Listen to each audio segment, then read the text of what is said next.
الله وبركاته. إن الحمد لله نحمده ونستعينه ونستغفره ونعوذ بالله من شرور أنفسنا ومن سيئات أعمالنا. من يهد الله فلا مضل له ومن يضلل فلا هادي له. أشهد أن لا إله إلا الله وحده لا شريك له وأشهد أن محمدا عبده ورسوله. اللهم صل وسلم على محمد وعلى آله وأصحابه وعلى كل من سار على نهجه إلى يوم الدين. Amma ba'd. Bapak Ibu jamaah sekalian yang dimuliakan Allah Subhanahu wa taala, alhamdulillah pada kesempatan pagi hari ini kita dipertemukan oleh Allah. Mudah-mudahan senantiasa Allah jaga diri kita. Mudah-mudahan Allah mudahkan segala urusan kita dan berkahi waktu aktivitas kita, dan kelak mudah-mudahan sebagaimana kita dikumpulkan di dunia dalam kebaikan, Allah kumpulkan kita dalam jannahnya, amin ya rabbal alamin. Pada kesempatan pagi hari ini kita akan membahas tentang fikih salat sunnah. Jamaah sekalian yang dimuliakan Allah Subhanahu wa taala, pertanyaannya adalah kenapa kita perlu memiliki perhatian terhadap salat sunnah setelah perhatian kita terhadap salat fardu. Allah Subhanahu wa taala berfirman, "A'udzu billahi samii'il 'aliim minasyaitonir rajiim. Ya ayyuhalladzina amanu taqullaha wal tanzur nafsum ma qaddamat lighad." Wahai orang-orang yang beriman, bertakwalah kamu kepada Allah, wal tanzur nafsum ma qaddamat lighad. Jadi kita ambil dari kata-kata wal tanzur nafsum ma qaddamat lighad. Hendaklah setiap orang itu melihat, memperhatikan ma qaddamat lighad, apa yang sudah dia persiapkan. Jadi qaddama yuqaddimu itu kalau di dalam bahasa Arab, misalnya Bapak tadi begini, ini kan minuman begitu. Nah, ini namanya qaddama yuqaddimu. Bisa juga qaddama yuqaddimu itu mendahulukan. Itu pengertian secara bahasanya. Tetapi pemaknaannya wal tanzur nafsu ma qaddamat lighad, hendaklah seorang itu melihat, bertanya kepada dirinya sendiri apa yang sudah dia persiapkan untuk esok. Yang dimaksud dengan esok itu apa? Maksudnya adalah akhiratnya. Meskipun kadang-kadang orang menjadikan ayat ini sebagai argumentasi tentang mempersiapkan masa depan, termasuk masa depan kehidupan duniawi. Tapi sebenarnya konteks ayat ini adalah lebih melihat pada apa yang sudah dia lakukan untuk persiapan akhiratnya. Jamaah sekalian dengan Allah Subhanahu wa taala, salat sunnah merupakan salah satu cara yang Allah Subhanahu wa taala berikan bagi kita untuk mempersiapkan akhirat kita. Jadi kalau kemudian saat ini orang yang sudah meninggal dunia itu kira-kira berapa jumlahnya? Seandainya mereka itu bisa berbicara, kemudian diberikan kesempatan sholat 2 rakaat, niscaya mereka akan mengambil kesempatan itu, meskipun hanya 1 rakaat. Jadi untuk persiapan akhirat itu bukan hanya sholat sunnah, tapi sholat sunnah adalah bagian dari apa yang bisa kita gunakan untuk mempersiapkan di akhirat kita. Kemudian juga dalam hadis, seorang sahabat datang kepada Nabi. Suatu ketika Nabi SAW bertanya kepada Rabi'ah.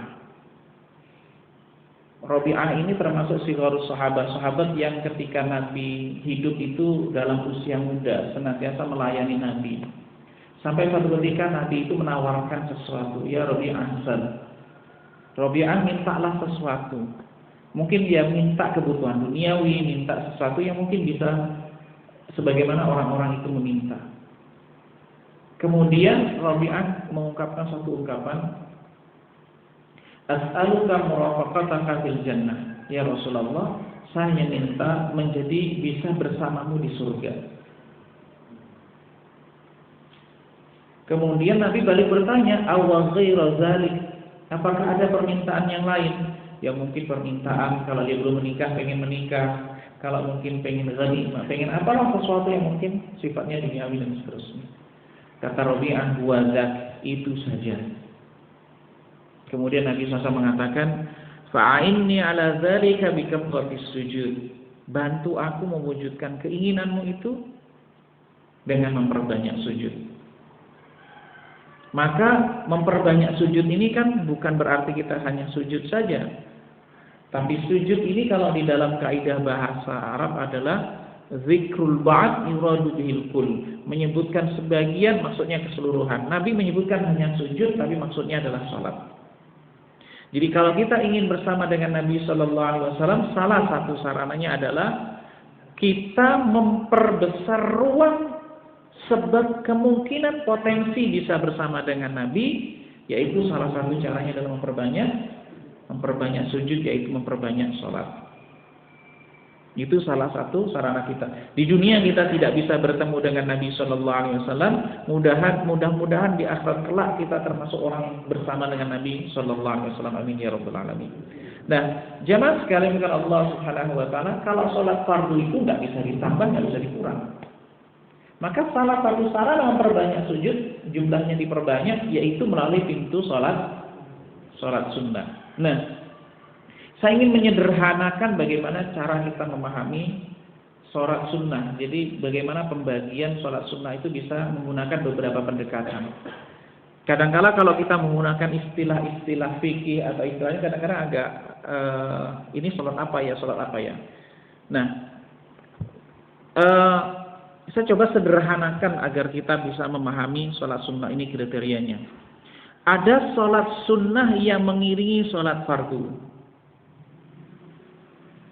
Ini fadilahnya luar biasa dan termasuk menjadi penyempurna sholat fardu kita. Tetapi dari sisi fadilah, dari sisi hikmahnya adalah kenapa kita sebelum sholat fardu itu disunnahkan sholat sunnah. Jadi kalau sebelum sholat itu sudah pasti ada sholat sunnahnya. Tapi kalau setelahnya tidak ada, tidak semuanya ada sholat ba'diyahnya. Cuman hanya saja di antara sholat sebelum sholat fardu itu ada yang muakkadah, ada yang sangat dianjurkan, dan ada yang diperbolehkan. Jadi levelnya ada yang sangat dianjurkan dan ada yang levelnya yang silahkan saja. Nah, gitu. Di antara sholat yang mengiringi sholat fardu ini levelnya atau kekuatan penekanannya berbeda-beda. Ini sholat yang mengiringi sholat fardu. Kemudian juga ada sholat yang berhubungan dengan peristiwa tertentu. Misalnya ada gerhana, ya itu kan peristiwa tertentu. Ada yang terjadi karena waktu tertentu, yaitu sholat Aid, sholat duha, gitu. Atau karena kita melakukan karena ada sesuatu, misalnya karena wudu atau karena kita masuk masjid. Nah, sholat sunnah ini kalau pembagian dari sisi sebab-sebabnya. Ada karena memang itu mengiringi sholat fardu, tapi selain itu karena ada waktu-waktu yang sangat dianjurkan. Bisa jadi karena kejadian tertentu atau bisa jadi karena waktu tertentu. Ini saya tidak menggunakan istilah-istilah fikih, Pak, karena agar kita memudahkan kita memetakan sholat-sholat sunnah itu. Kemudian juga sholat sunnah itu ada yang dia itu bisa penyebutannya mutlak, bisa digabungkan, dan ada yang memang tidak bisa digabungkan.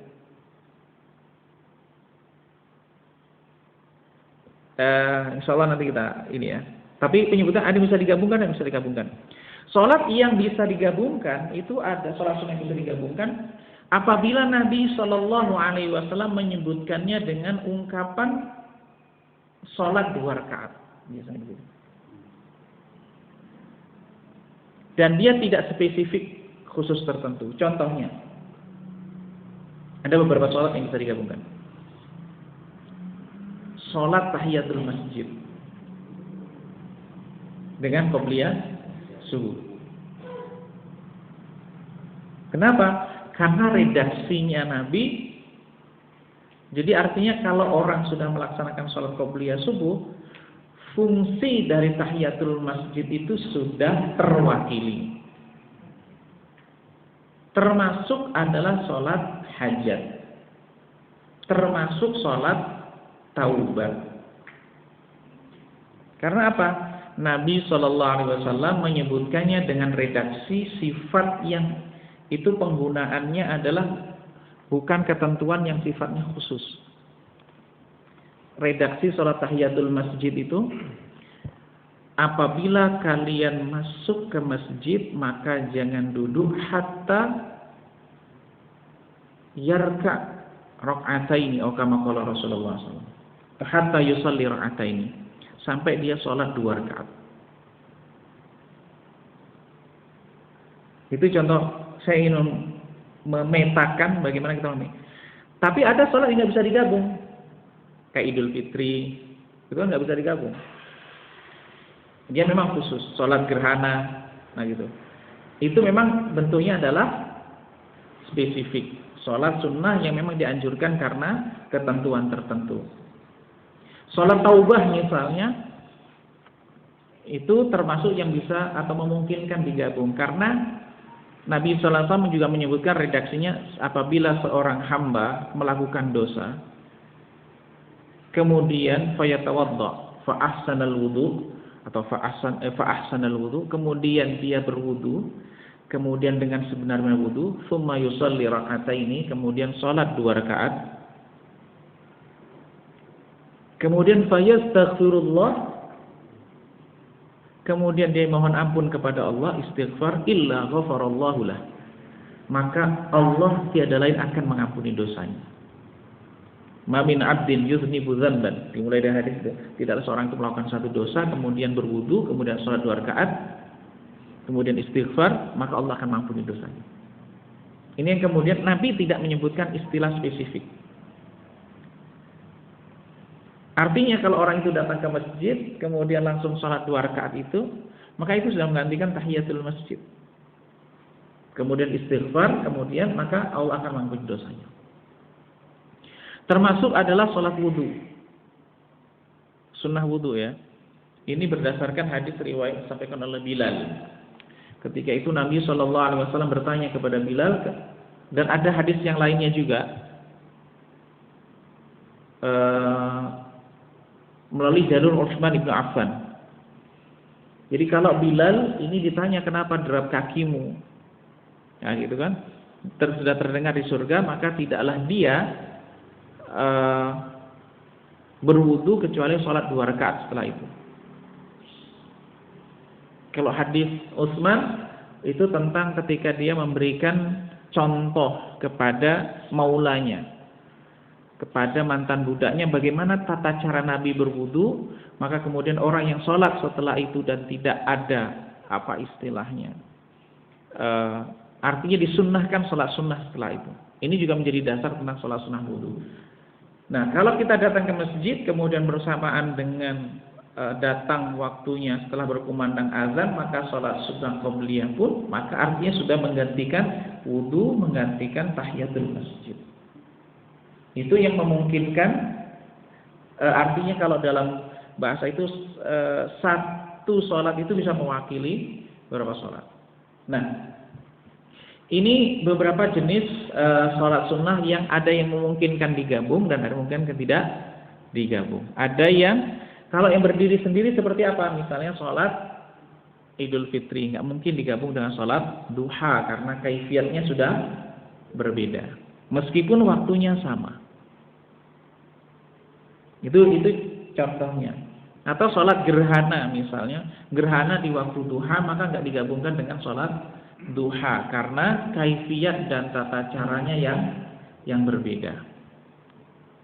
Nah, ada sholat sunnah yang dianjurkan dilakukan sendiri dan ada yang dianjurkan berjamaah. Ini saya coba banding-bandingkan ya. Jadi supaya kita memetakannya gampang. Ada yang dilakukan sendiri, ada yang dilakukan berjamaah. Misalnya sholat rawatib yang mengiringi sholat fardu itu dilakukan sendiri-sendiri. Tapi sholat Idul Fitri, Idul Adha, kemudian sholat apa lagi?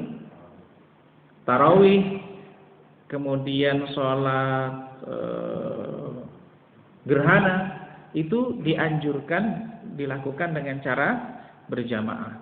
Tetapi ada sholat yang dianjurkan dilakukan dengan sendiri-sendiri. Dan ada yang boleh dilakukan berjamaah dan boleh dilakukan secara sendiri-sendiri. Artinya kalau mau melakukan sendiri-sendiri silahkan, melakukan berjamaah silahkan. Nah, jamaah sekalian Allah Subhanahu Wa Taala, itu saya berikan gambaran umum dulu ya tentang pembagian sholat sunnah. Terkait dengan sholat rawatib, dari sholat 5 waktu yang mengiringi sholat fardu kita,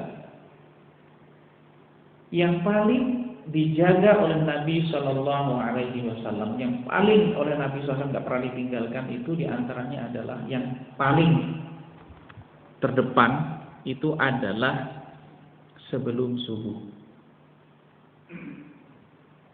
Jadi rakaataini qoblal fajri, 2 rakaat sebelum fajar itu adalah lebih baik, khair minad dunya wa ma fiha, lebih baik dari dunia dan seisinya.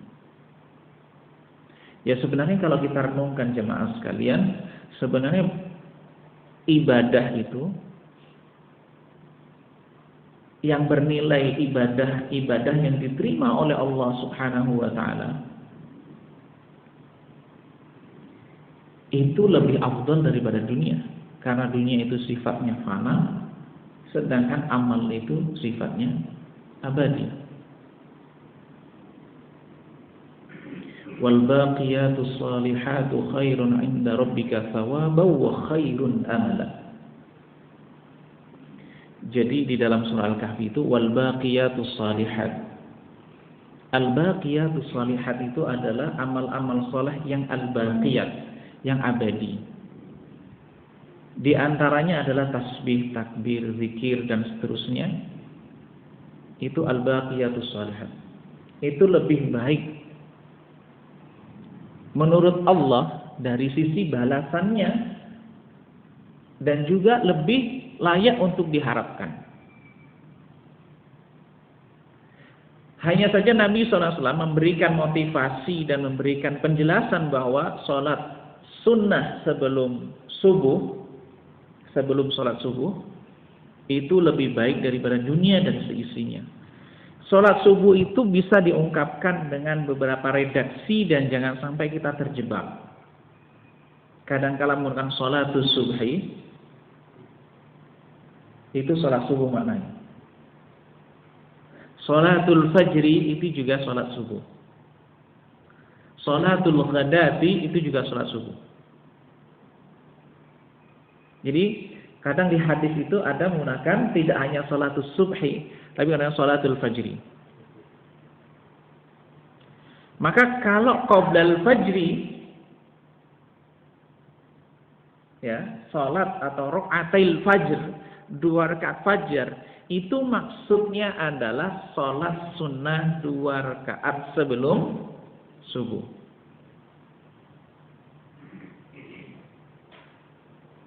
Dan sifatnya nggak panjang. Jadi tidak, kadang-kala saya menemukan ada sebagian pertanyaan yang apa bedanya antara sholat fajar dengan 2 rakaat sebelum subuh? Sama. Jadi ketika sudah masuk waktu subuh, sholat 2 rakaat itulah maksud dengan sholat sunnah fajar. Karena kata-kata sholatul fajri itu maksudnya adalah sholat subuh. Sholatul subhi maksudnya juga subuh. Kemudian apalagi sholat al-ghadat juga masuk dalam kategori sholat subuh.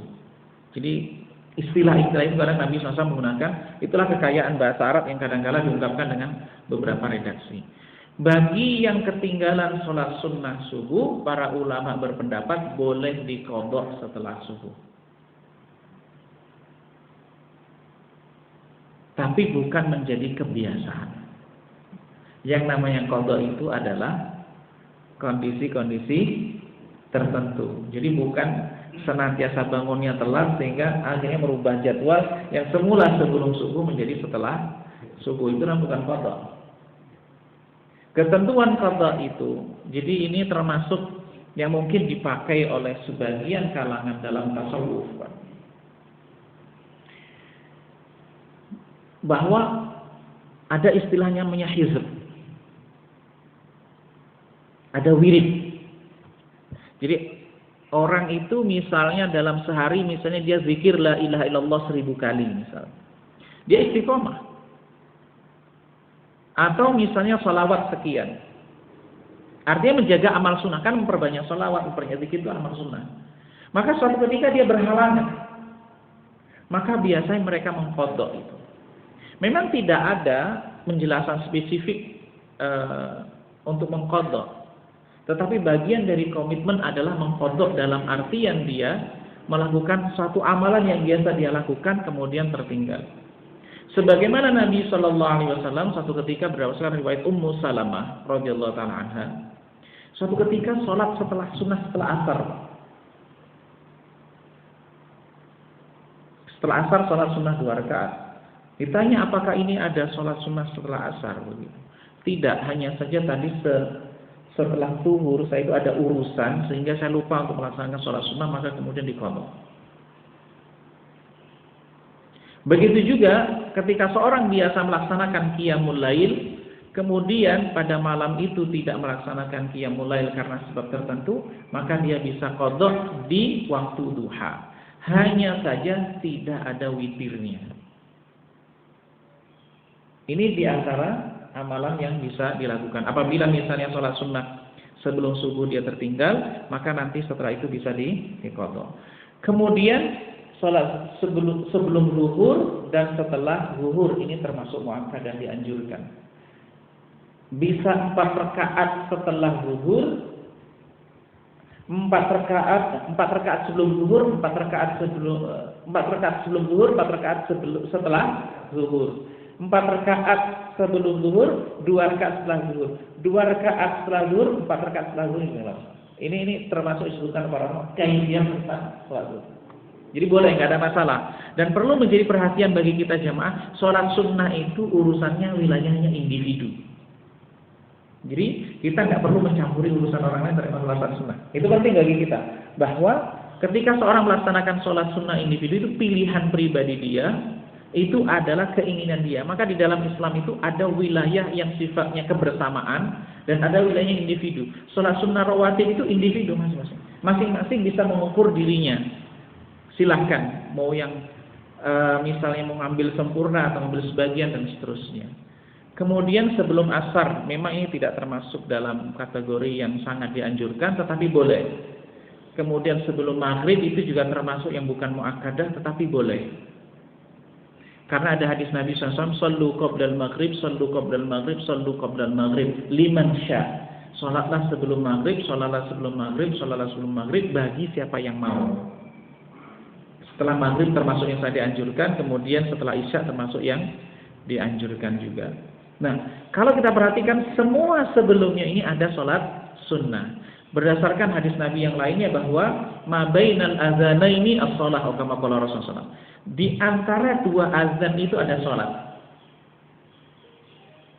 Di antara 2 azan itu ada sholat. Dan ini sebenarnya fungsinya adalah, manfaatnya, sebelum kita masuk sholat fardu, kita mengkondisikan diri kita dalam suasana sholat, sehingga nanti ketika masuk sholat fardu, kita kondisinya sudah siap secara mental, siap secara konsentrasi, dan seterusnya.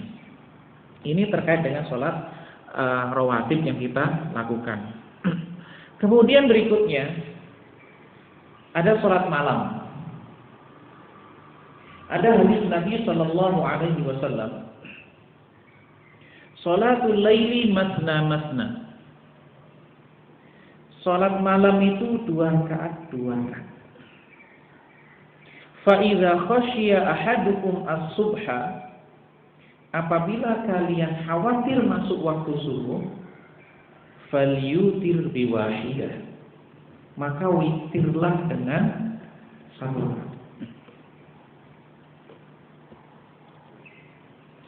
Apa makna yang bisa diambil dari hadis ini? Para ulama mengatakan bahwa qiyamul lail itu enggak ada batasan rakaatnya. Maka kalau kita baca dalam sirah salafus saleh, generasi-generasi terdahulu para a'immah, ada yang mereka sholat malam itu sampai 50 rakaat. Ada yang sekian-sekian di luar witir. Lalu bagaimana dengan hadis Aisyah radhiyallahu taala anha yang 11 rakaat? Ini seringkali ketika di momen tarawih itu dibenturkan antara mereka yang memilih tarawih 23 dengan yang memilih 11. Maksudnya tarawih plus witir. Jadi berdasarkan hadis ini para ulama mengatakan bahwa qiyamul lail itu enggak ada batasan rakaatnya. Artinya silakan sebanyak mungkin. Karena sholatul laili masna masna. Salat malam itu 2 rakaat 2 rakaat. Fa idza khasyiya ahadukum as-subha. Kalau kalian takut kedahuluan waktu subuh, artinya salat malam itu terus sampai subuh waktunya. Silakan 2 rakaat 2 rakaat 2 rakaat 2 rakaat. Nah, baru nanti sebagai penutup menjelang waktu subuh itu digunakan dengan witir. Itu yang pertama. Kemudian yang kedua sebenarnya juga ayat wa minal laili fatahajjad bihi nafilatan lak asa ay yab'atsaka rabbuka maqaman mahmuda.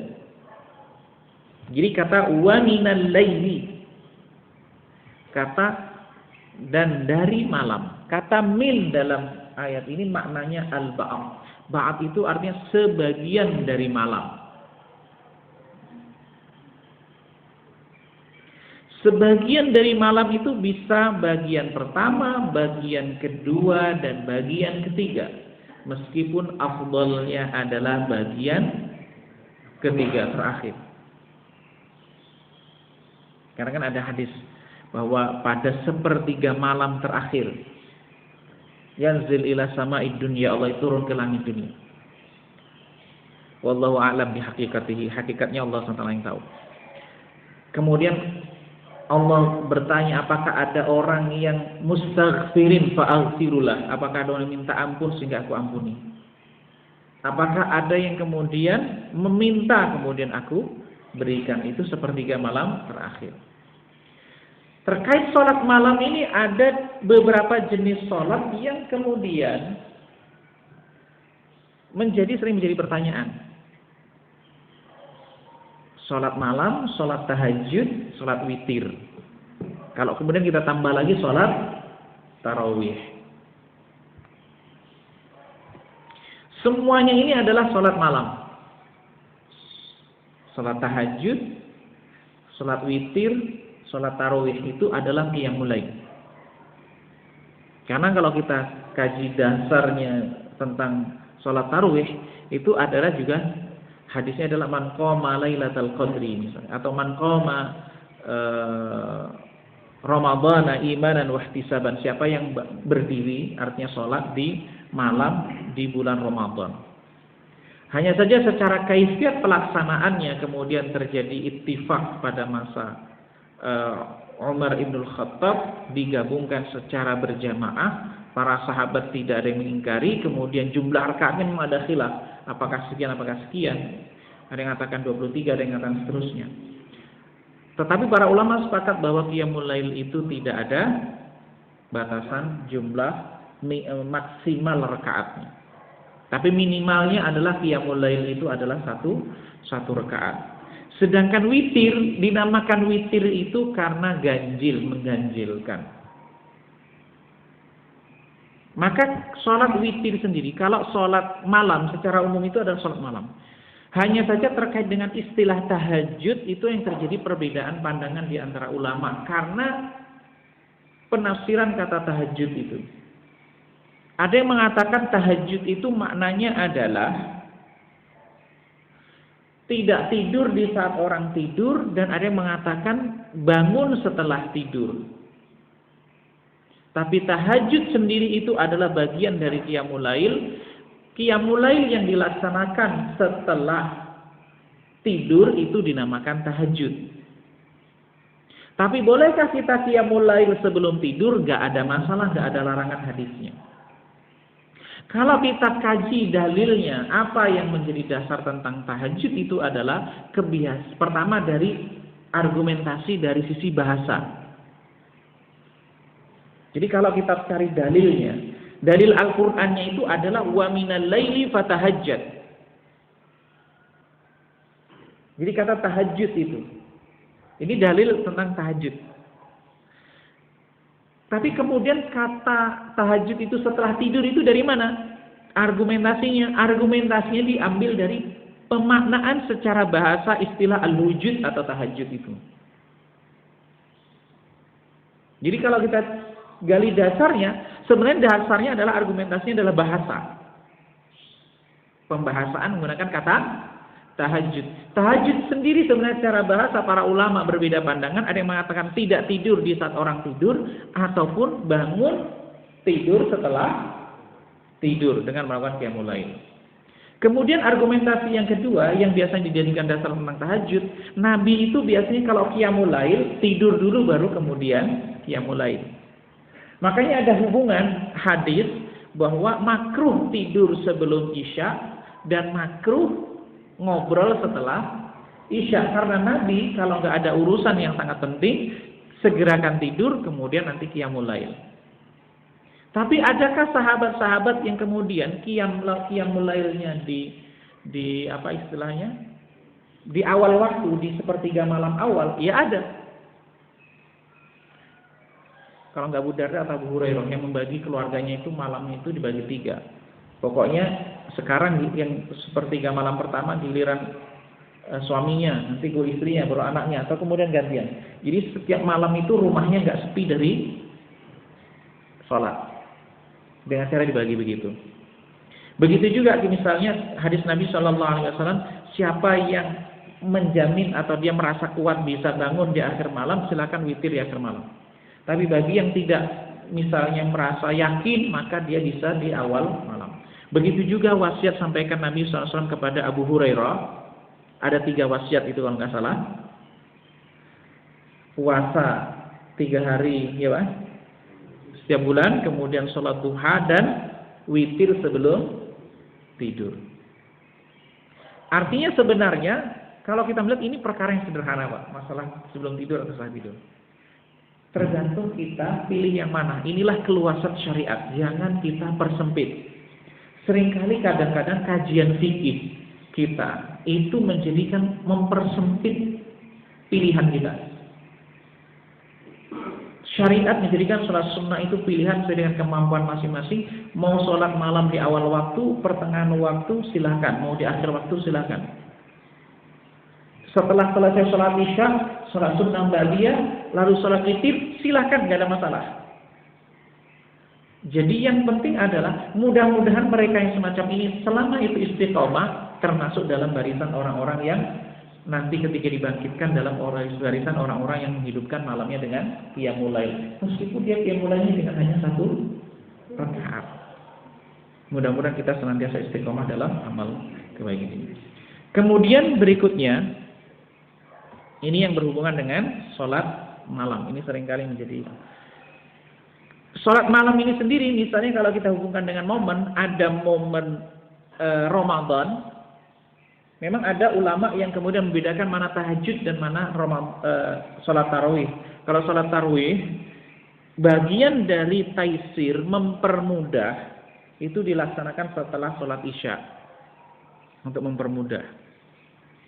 Kemudian ada yang lagi tahajud. Memang ada yang membedakan karena masalah peristilahan itu.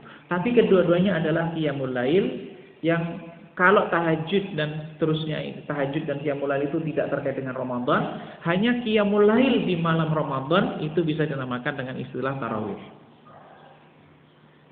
Menghidupkan malam. Hanya saja untuk konteks tarawih, ini ada beberapa kaifiat yang kemudian oleh fuqaha yang disepakati.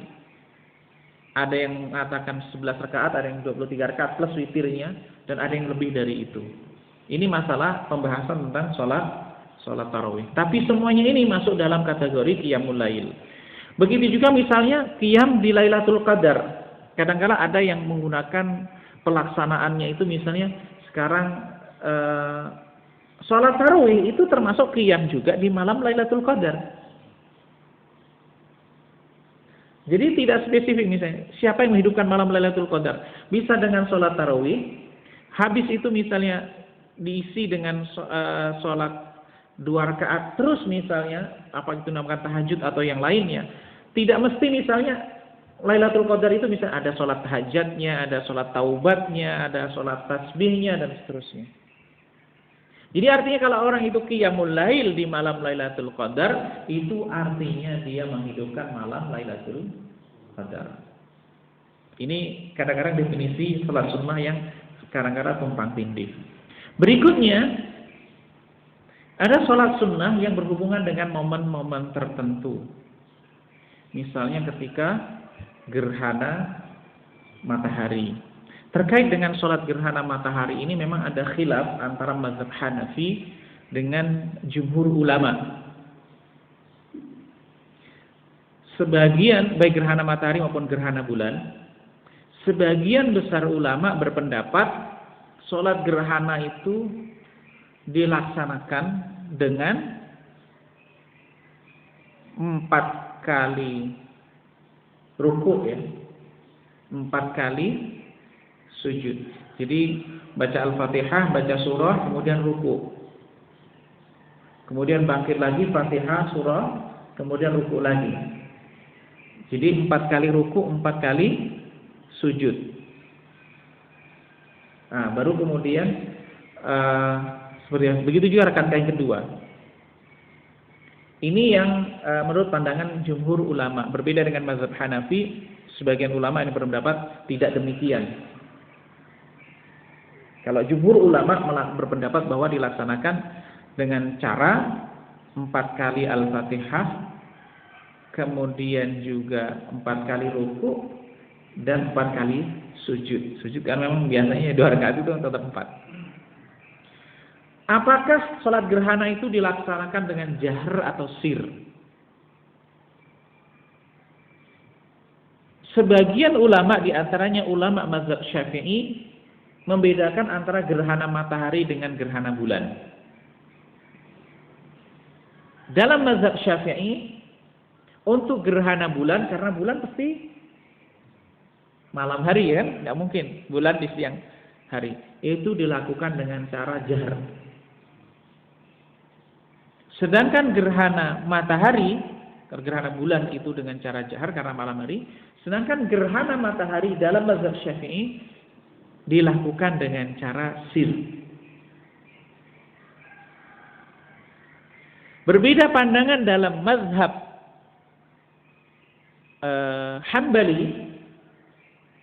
Tidak dibedakan antara sholat gerhana baik gerhana bulan maupun gerhana matahari sama-sama dilakukan dengan secara jahr. Dan rata-rata kita di daerah perkotaan lah gitu rata-rata menggunakan cara ini, dilakukan dengan cara jahr. Karena memang hadis yang menjadi dasarnya itu multi tafsir. Apakah ini Rasulullah melakukan secara jahr, apakah melakukan secara sir. Ketika terjadi gerhana matahari kemudian tidak dilaksanakan sholat gerhana di satu kampung atau di satu wilayah, boleh dilakukan sendiri. Dan khutbah itu sifatnya sunnah. Begitu juga terkait dengan sholat Idul Fitri. Ini saya secara umumnya. Sholat Idul Fitri itu pendapat sebagian besar ulama hukumnya adalah sunnah muakkadah dan dilakukan dengan cara berjamaah. Tapi kalau tidak ada sholat berjamaah maka boleh dilakukan secara sendiri. Apakah harus ada khutbahnya atau tidak harus ada khutbahnya? Khutbah itu hukumnya sunnah. Mendengarkan khutbah sholat Idul Fitri itu hukumnya juga sunnah. Mendengarkan khutbah yang wajib itu adalah sholat Jumat. Adapun untuk sholat Idul Fitri hukumnya adalah sunnah. Karena ada satu riwayat menyebutkan, barang siapa yang ingin mendengarkan ini duduk silahkan, barang siapa yang ada hajat, ada perlu silahkan. Nabi SAW menjelaskan demikian. Artinya kalau misalnya kita ada perlu ketika sholat Idul Fitri atau Idul Adha kemudian kita tidak mendengar khutbahnya, maka tidak mempengaruhi keabsahan. Tetapi ada nilai sunnahnya ketika seorang mendengarkan khutbahnya. Kemudian terkait dengan takbir itu, Pak. Takbir yang dilakukan sebelum baca Al-Fatihah itu hukumnya adalah sunnah. Kemudian apabila seseorang lupa bertakbir, maksudnya bukan takbiratul ihram, maka tidak harus atau tidak perlu sujud sahwi. Dan apabila dia sudah memulai Al-Fatihah, maka tidak perlu berhenti mengcancel Fatihahnya, takbir dulu. Karena apa? Takbir itu hukumnya sunnah, kemudian ketika dia sudah masuk Al-Fatihah berarti dia sudah masuk fardu. Jadi nggak menjadi masalah. Ini perlu kita jelaskan, kadang-kadang imam itu berpotensi lupa untuk takbir itu, Pak. Kenapa potensi? Kalau nanti jamaahnya nggak tahu, nanti ada protes rame dan seterusnya. Ini yang berhubungan dengan sholat Idul Fitri dan kemudian ada sholat yang berhubungan dengan momen-momen yang kita sebutkan tadi. Ada sholat hajat, ada sholat taubat, ada sholat tahiyatul masjid. Itu yang berhubungan dengan ketika kita masuk di tempat tertentu atau melakukan sesuatu. Ini redaksinya secara umum hadisnya adalah barang siapa yang melakukan ini maka sholat 2 rakaat. Maka artinya sholat ini bisa digabungkan misalnya antara sholat rawatib dengan sholat tahiyatul masjid.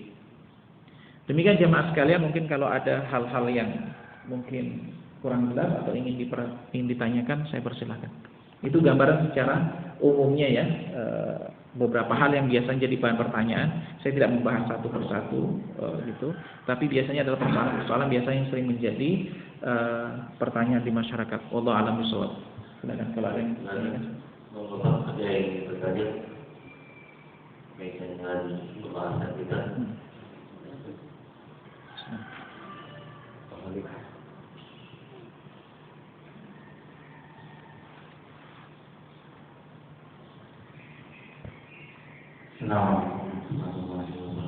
Waalaikumsalam warahmatullahi wabarakatuh. Saya mau menanyakan masalah media.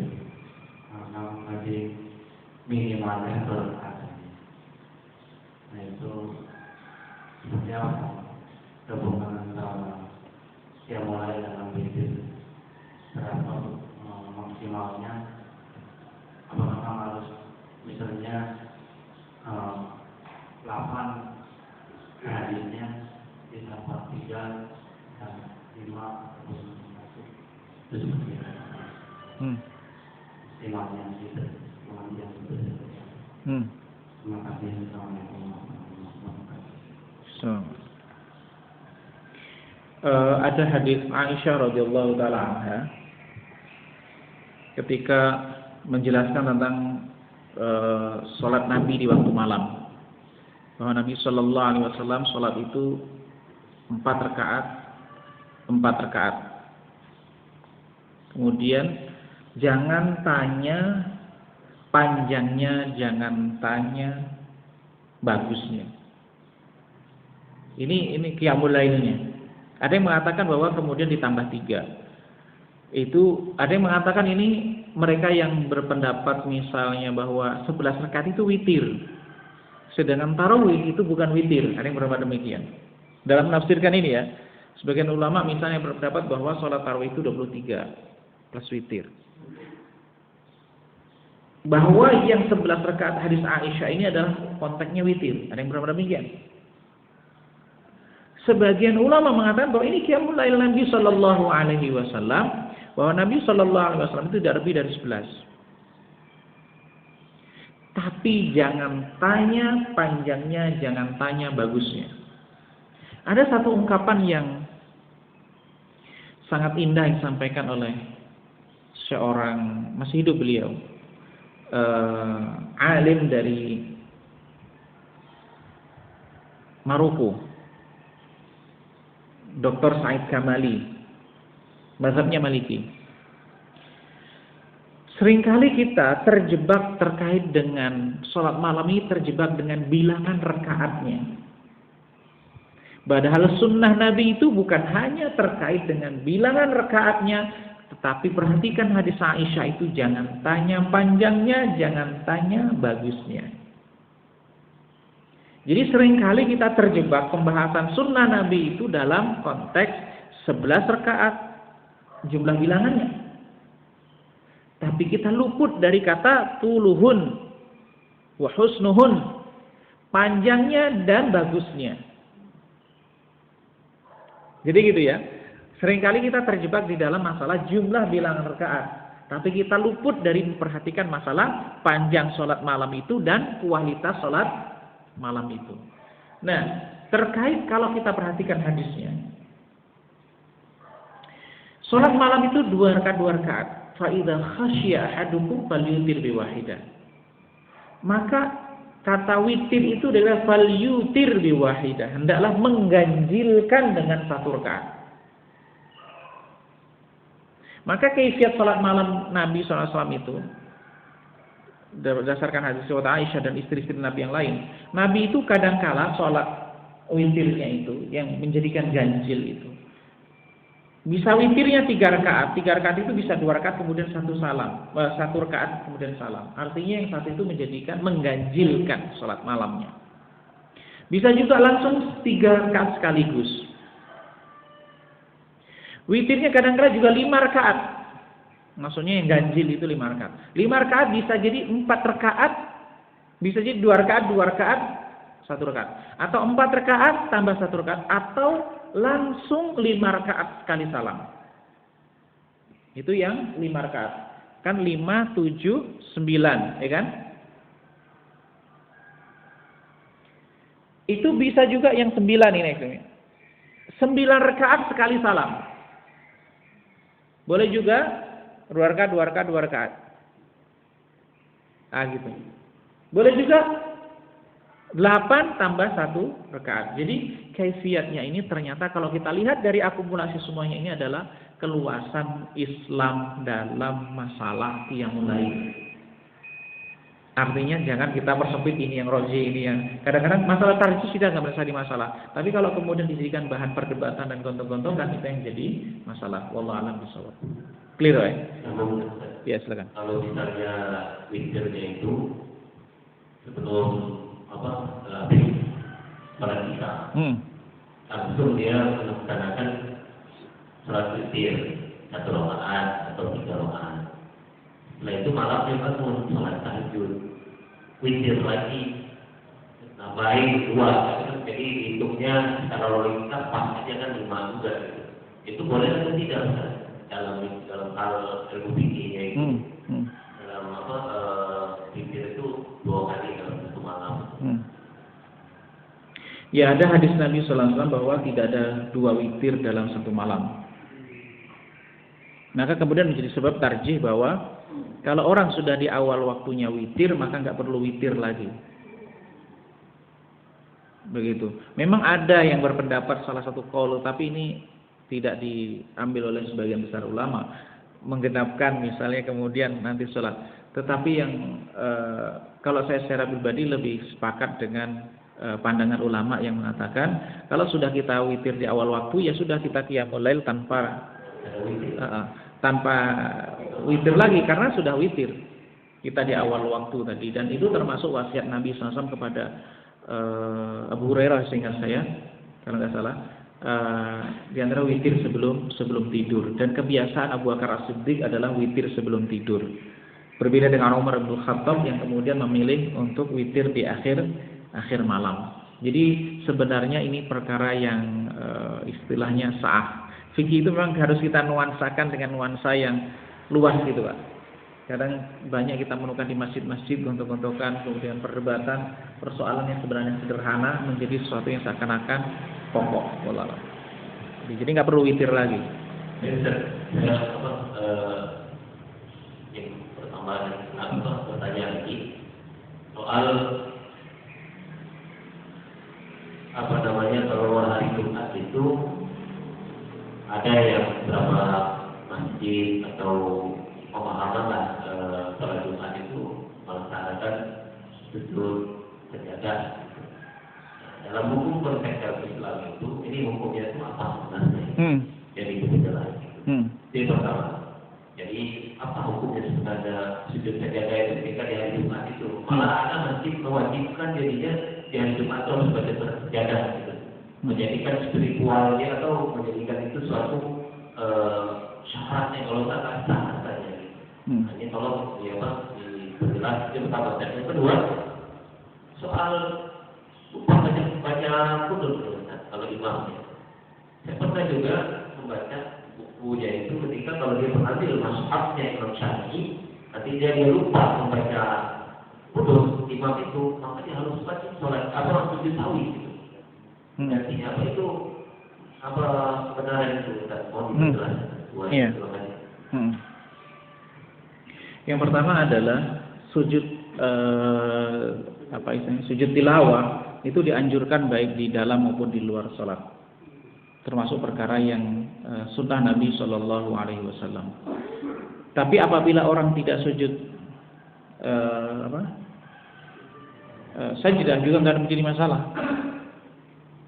Artinya memang dia meninggalkan sunnah Nabi Shallallahu Alaihi Wasallam. Artinya suatu amalan yang dianjurkan, tetapi dia tidak berdosa, gitu ya. Saya tidak mengatakan tidak berdosa, mohon maaf kali tidak masalah, tapi tidak berdosa.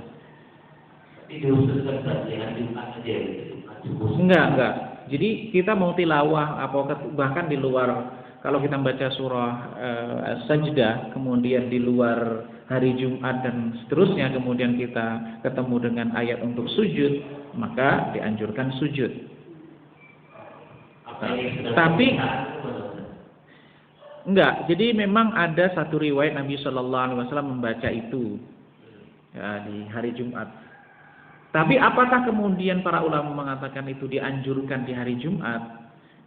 Ya itu tidak harus dan tidak mesti dan tidak mustahab. Jadi pilihan sebenarnya. Masalah kita kembalikan kepada pokok bahwa dalam fikih itu bahwa pembacaan surah itu adalah satu yang sifatnya sah. Jadi nggak sampai pada level wajib, atau kalau kemudian kita tidak membaca surah Sajdah di hari Jumat kemudian itu meninggalkan sunnah Nabi, juga tidak. Dalam hal ini memang ada beberapa pandangan ulama, misalnya ada yang menganjurkan misalnya surah Sajdah karena ada riwayat bahwa Nabi SAW membaca itu di hari Jumat. Tapi ini adalah perkara yang sifatnya sebenarnya sah. Perlu di dalam fikih itu perlu kita kembalikan bahwa fikih itu sifatnya sah. Kita kembalikan bahwa hukum asal bahwa surah itu apa yang dibaca itu hukumnya sunnah. Nah begitu. Mau pilihan surahnya ya terserah, tidak jadi masalah. Jadi jangan sampai kemudian sesuatu itu memang pernah dilakukan oleh Nabi. Kemudian kita memaksakan melakukan itu, wah gitu. Atau menjadi satu aturan yang kita kalau Jumat harus ini. Ya silakan. Sesekali lakukan nggak ada masalah begitu. Tapi kalau kemudian dijadikan jadi satu keharusan, justru ini akan menjadi khawatirnya justru akan menjadikan sesuatu yang semula adalah luas menjadi sempit. Gitu. Jadi persoalan-persoalan baca surah itu selayaknya adalah dikembalikan bahwa Islam memberikan keluasan, maka ambillah keluasan itu. Gitu. Jadi kita dalam beragama itu begini, Pak. Penting bagi kita, ketika Islam itu memberikan satu keluasan, ambillah keluasan itu. Maksudnya bagaimana? Misalnya kita di dalam sholat itu, apakah kita membatasi jumlah ayatnya, gitu misalnya kan? Islam tidak memberikan jumlah ayatnya. Misalnya jumlah ayatnya misalnya harus sekian begitu. Memang ada pandangan, misalnya minimal 3 ayat itu ada pandangan ahli fikih berpendapat demikian. Tetapi kalau kemudian ini dijadikan seperti satu aturan, kan akhirnya kan menjadikan mempersempit sesuatu yang sifatnya luas. Begitu, Pak. Maksud saya adalah mari kita fikih yang luas itu kita ambil dengan keluasannya. Gitu. Jadi jangan kita persempit dengan ini. Misalnya kalau hari Jumat harus surah Sajdah gitu misalnya. Ya tidak mesti. Kalau mau ya silahkan, kalau misalnya tidak mengambil surah Sajdah silahkan begitu. Ingin menghidupkan itu juga nggak ada menjadi masalah begitu. Kadang-kadang misalnya surah Sajdah itu kan lumayan, jamaahnya justru sunnahnya adalah imam harus memperhatikan kondisi jamaah, itu penting. Jangan sampai kemudian dia mengambil satu amalan ini, kemudian dia meninggalkan sunnah yang lebih urgen. Contohnya nanti ketika dia sholat, kemudian di belakangnya ada bayi menangis. Karena saya ini harus baca aturannya dengan baca surah Sajdah. Bayi nangis ya sudah biar, pokoknya harus selesai. Gitu. Itu menjadi persoalan. Atau misalnya penerapan ini di kadang-kadang gini Pak. Contoh yang perlu menjadi perhatian kita, misalnya di masjid-masjid yang di bandara. Kalau dia baca surah yang panjang itu bermasalah juga. Nggak bagus. Nah gitu kalau kita misalnya di bandara jadi imam, kemudian di bandara perlu memilih surah yang pendek-pendek saja. Karena di belakang kita banyak orang urusannya. Begitu juga misalnya ketika kita tahu nih jamaahnya kira-kira dia ngerti sajdah enggak gitu. Kalau kita nggak umumkan terlebih dahulu nanti bisa menjadi masalah juga. Ini ada kasus cerita Syekh Said Kamali juga. Orang Maroko itu kan kopiahnya begitu Pak ya, nutup kayak jaket itu.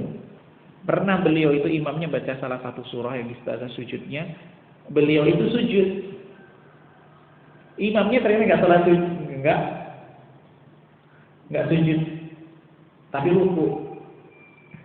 Ketika ini dia bingung nih, akhirnya dia pada sujud. Gitu. Jadi perlu apa artinya ketika kita akan melakukan sesuatu yang misalnya ini mengukur lah kira-kira jamaahnya paham semuanya atau tidak, kemudian misalnya kondisi jamaah seperti apa dan seterusnya. Begitu masalah sujud tilawah ini begitu. Tadi ada yang apa? Kalau menurut Imam Syafi'i kalau dia tak kunut, mantapnya yang bagaimana? Iya. Itu kalau lupa Iya, di dalam mazhab Syafi'i kalau orang lupa kunut maka sujud sahwi. Demikian dalam pandangan mazhab Syafi'i. Karena dalam mazhab Syafi'i berpandangan bahwa Nabi SAW la yazalu yaqnut hatta faraqad dunya, senantiasa kunut sampai untuk meninggal dunia. Jadi memang ada perbedaan pandangan di antara ulama. Kalau di dalam mazhab Syafi'i bahwa Nabi SAW itu kunut, awalnya kunut nazilah itu selama 1 bulan, kemudian meninggalkannya. Yang ditinggalkan adalah selain salat subuh dalam pandangan mazhab Syafi'i. Kalau dalam pandangan mazhab Hambali semuanya ditinggalkan, dan begitu dalam mazhab Hanafi. Dalam mazhab Maliki ada kunut, tapi kunut sebelum ruku. Bedanya di situ. Kalau dalam mazhab Syafi'i kunut adalah kunut subuh itu setelah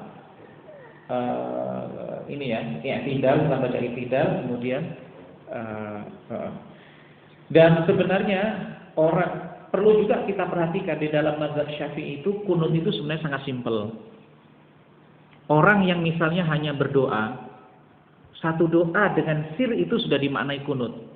Karena di dalam mazhab Syafi'i itu ada perselisihan, ada perbedaan pandangan, apakah kunut itu jahar atau sir?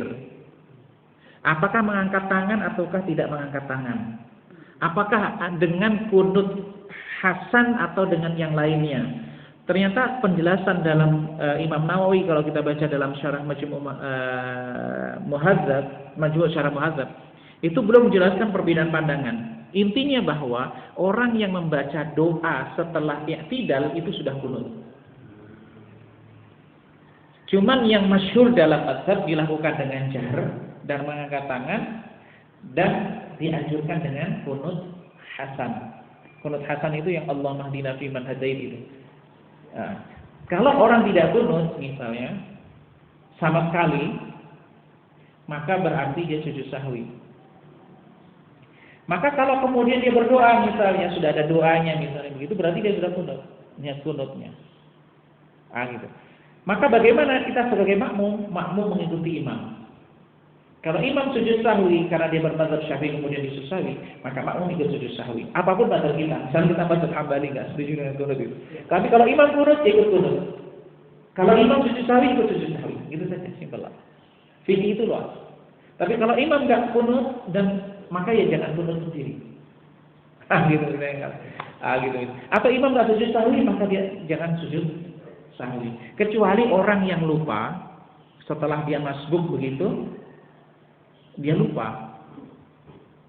Gitu. Dianya sendiri, imam sudah salah, maka nanti dia bisa sujud sahwi ketika dia lupa setelah keluar dari ini. Gitu. Wallahu a'lam bishawab. Mudah-mudahan nanti di kesempatan akan kita bahas tentang, saya tahu ini saya sempat membahas nggak tentang sujud sahwi? Belum ya. Mudah-mudahan nanti pada kesempatan yang insyaallah. Insyaallah. Ada yang lain? Silakan. Assalamualaikum warahmatullahi wabarakatuh. Assalamualaikum warahmatullahi wabarakatuh. Saya menanya sedikit tentang menjadi imam pada saat atau bukan imam ya sendiri. Setelah Al-Fatihah baca katakan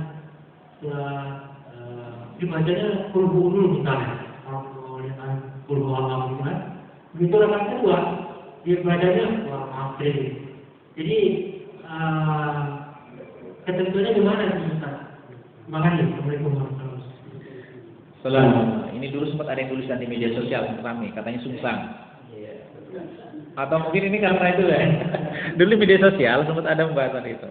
Memang tidak ada dalil spesifik bahwa yang biasa lakukan Nabi memang ini. Kalau kita perhatikan ya, misalnya Al-Kafirun baru kemudian Al-Ikhlas, bukan Al-Ikhlas itu bukan. Maka ada yang mengatakan itu sungsang dan seterusnya. Sebenarnya bahwa kita berikan pada prinsip bahwa membaca surah setelah Al-Fatihah itu sunnah. Memang ada yang sebagian ulama nggak suka gitu loh, nggak suka kalau sungsang, kalau urutannya nggak ini. Tetapi boleh, nggak ada menjadi masalah, nggak dosa, nggak mengaruhi sholatnya dan seterusnya. Cuma akan lebih indah kalau dia itu gitu, mana yang depan yang belakang. Tapi bagaimana kalau misalnya Al-Ikhlas dulu, karena setelah itu ingatnya Al-Kafirun, ya nggak menjadi masalah. Sholatnya sah dan dia mendapatkan amal sunnah membaca surahnya dan seterusnya. Karena ini sempat ramai dulu ini karena ini momen istilahnya lockdown, kemudian para suami jadi imam, kemudian maka baca surahnya dan seterusnya balik-balik dan seterusnya. Jadi nggak menjadi masalah. Jadi dia nggak perlu khawatir dalam masalah ini. Cuman kalau misalnya berurut itu akan lebih baik, ya, lebih indah lah begitu. Tapi kalau misalnya bacanya misalnya begitu, ya itu nggak mempengaruhi keabsahan sholat. Gitu. Jadi nggak menjadi masalah. Begitu. Karena dia ketika sudah walau zalim itu sudah terpisah. Maksudnya bagaimana? Kalau kita perhatikan. Nah, bagusnya ini yang mungkin menurut kurang bagus itu kalau dibaca surah sempurna bagus ya. Mungkin yang agak kurang nyaman itu kalau misalnya di awal baca akhir Baqarah, di akhir baca awal Baqarah itu mungkin kurang bagus lah. Oke ya, bagusnya kalau beda surah. Kalau sudah beda surah nggak menjadi masalah. Tapi kalau misalnya awalnya ini misalnya lillahi ma fis samawati wa ma fil ardh kan ya, nanti di awalnya alif lam mim dzalikal kitabul la raiba fiih. Ya ini kurang bagus. Kalau misalnya di awalnya di surah alif lam mim, baru nanti di akhirnya akhir Al-Baqarah masih begitu ya. Tapi kalau beda surah itu kan sudah sempurna surahnya. Enggak menjadi masalah. Wallahu a'lam bishawab. Nah, cukup ya? Masih ada? Cukup?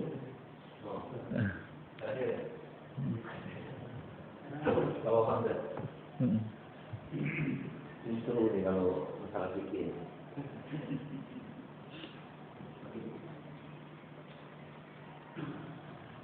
Assalamualaikum warahmatullahi wabarakatuh. Assalamualaikum warahmatullahi wabarakatuh. Anda mau bertanya tentang bacaan Al-Fatihah itu kan punya hadis dan sholat wajib. Nah, kalau semuanya bacaan Al-Fatihah itu dibaca dan sholat sunnah sama kalau juga. Itu yang pertama. Yang kedua, tadi saya mau menambahkan masalah doa kunut dalam sholat subuh. Itu kan kalau jamaah itu kan kita ngikutin imam. Tapi kadang-kadang ada juga jamaah yang bandel. Nah, maka itu nggak ngikutin imam gitu.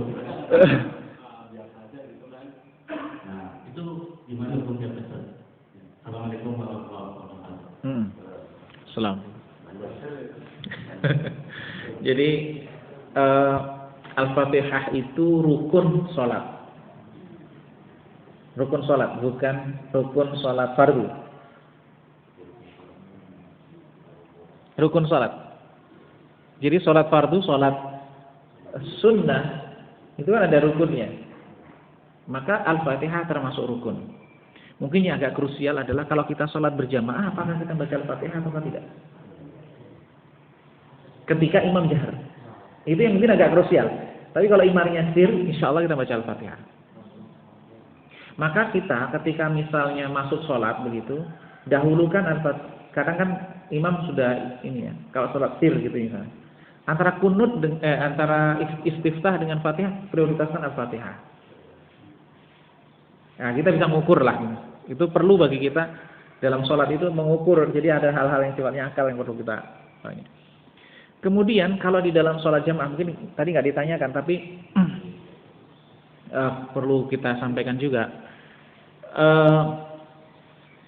Dalam mazhab Syafi'i, juga pandangan dalam mazhab Hambali juga, kecuali Ibnu Taimiyah rahimahullah ta'ala. Sehingga saya kemudian, sebagian besar ulama lah, berpendapat bahwa makmum tetap membaca Al-Fatihah, meskipun dalam sholat jahriyah. Dalam pandangan mazhab Hanafi, ketika sholat jahar, makmum tidak membaca Al-Fatihah, digantikan oleh imam. Begitu juga pandangan Ibnu Taimiyah rahimahullah ta'ala. Beberapa mufti Saudi, Syekh bin Baz, Ibnu Utsaimin, misalnya kalau Saudi ya, itu berpendapat bahwa makmum tetap membaca Al-Fatihah. Maka bagaimana? Nah ini penting juga bagi imam. Kadang-kadang memang bahwa ada beberapa sakatan ya, kayak saktah itu kan diam ya. Imam itu beberapa tempat diam. Pertama adalah istiftah. Ibnu Qudamah, saya menemukan di dalam kitab Al-Mughni, imam itu ada 2 kali diam sejenak lah, ketika istiftah dan setelah waladhdallin. Jadi bisa dipakai untuk istirahat. Ada yang berpendapat tidak ada dalilnya, gitu, secara hadis sahih gitu, bahwa Nabi SAW diam menunggu makmum baca Al-Fatihah. Tapi ketika imam itu diam sejenak istirahat, pun itu secara syar'i juga nggak menjadi masalah.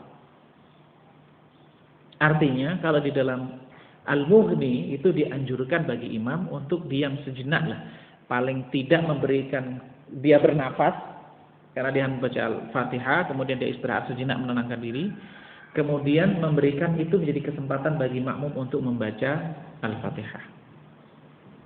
Begitu. Jadi bagi makmum yang ini tetap dianjurkan baca Al-Fatihah. Kalau saya sendiri cenderung dengan pendapat yang tetap membaca Al-Fatihah. Tetapi saya tidak menyalahkan, misalnya ada yang mengikuti fatwa Ibnu Taimiyah, dan itu hukumnya saya tidak mengatakan sholatnya tidak sah, tidak. Cuman ini kan karena wilayah tarjih ya. Wilayah tarjih itu wilayah mana yang kita ikuti begitu. Kemudian yang kedua tadi terkait oh iya, Ibnu Taimiyah rahimahullah ta'ala di dalam Majmu' Fatawa, Ibnu Taimiyah itu termasuk mazhab Hambali yang berpendapat bahwa tidak ada kunut dalam subuh. Majmu' Fatawa itu nggak tahu berapa jilid ya, jumlahnya banyak. Karena versi penerbit beda-beda jumlah jilidnya. Ketika ditanya masalah kunut, imamnya kunut maka makmum ikut kunut dan ikut mengamini doanya kunutnya imam. Karena innama ju'ilal imamu liyutamma bihi. Imam itu dijadikan imam untuk diikuti. Maka ketika imam kunut, kita ikut kunut, begitu. Persoalan dianjurkan kalau imam mengangkat tangan, ya ikut mengangkat tangan. Begitu. Jadi saya tidak memberikan hukum ya, mungkin orang yang misalnya dia begini ya, dia ikut berdoa amin tapi dia ngangkat tangan begitu. Atau ini persoalan masalah informasi dan seterusnya. Begitu. Memang ada beberapa tokoh ustadz di Indonesia itu ketika ditanya bagaimana ketika imamnya kunut, itu kan bid'ah, ya jangan ikut. Ada yang berpendapat demikian, Pak. Mungkin kalau kita di YouTube ketemu begitu, ada ustadz yang jawab demikian. Cuman penisbatan qaul ini kepada siapa saya nggak tahu. Maksudnya fatwa ini ketika dinisbatkan ke ulama ke siapa, saya nggak tahu. Tapi kalau terkait imam kunut, makmum ikut kunut, saya nisbatkan pendapat ini pada Ibnu Taimiyah rahimahullah taala mengatakan demikian. Padahal beliau berpendapat tidak kunut subuh. Tapi kalau imam yang kunut, makmum ikut kunut. Begitu juga fatwa-fatwa ulama Saudi yang mazhab negaranya kan mazhab Hambali, tidak kunut. Kalau ditanya persoalan kita hidup di negara muslim bermazhab Syafi'i, imamnya kunut, bagaimana? Itu banyak sering mahasiswa yang kuliah yang tanya begitu, ya ikut kunut.